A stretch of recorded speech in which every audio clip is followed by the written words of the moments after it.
សួស្តីធម្មមិត្តខ្ញុំកណាអាត្មានឹងឃ្លួចសុំផ្ញើក្តីនឹករលឹកពីចម្ងាយព្រឹកនេះសូមនាំធម្មមិត្តមកកាន់វត្តសិរីសាកោដូនស្ដាងនាទីខៈរដូវ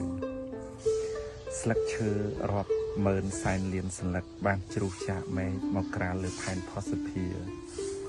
មានពណ៌ដូចជាមាសបង្កើតបានជាផ្ទាំងទស្សនីយភាពមួយដ៏ល្អសម្រាប់អារាមដ្ឋានមួយនេះពេលព្រឹកខ្ញុំកណាអាត្មានឹងឃ្លួចព្រមទាំងកូនសិស្សតែងតែសម្អាតនិងបំពេញការងារនេះដើម្បីសោភ័ណភាពបរិស្ថានសម្រាប់ទីអារាមស្លឹកឈើ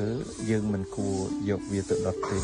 ព្រោះកាលណាដុតទៅវាคล้ายជាផេះពេលដែលខ្យល់មកវាប៉ានធ្វើឲ្យ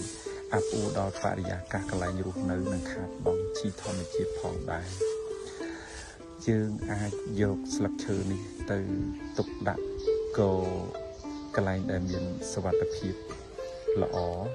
ហើយស្រោចទឹកទៅដូចលោកអ្នកបានឃើញនេះ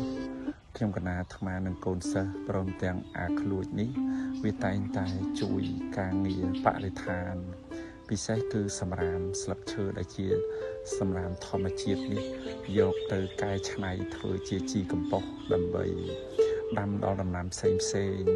នៅក្នុងទីអារាមរបស់យើងឲ្យមានសោភ័ណភាពពណ៌បៃតងតទៅទៀតមើលរៀងគេណោះអ្នកដែលស្រឡាញ់បរិស្ថានស្លឹកឈើតែងតែធ្វើឲ្យយើងរវល់ជាមួយនឹងវាច្រើន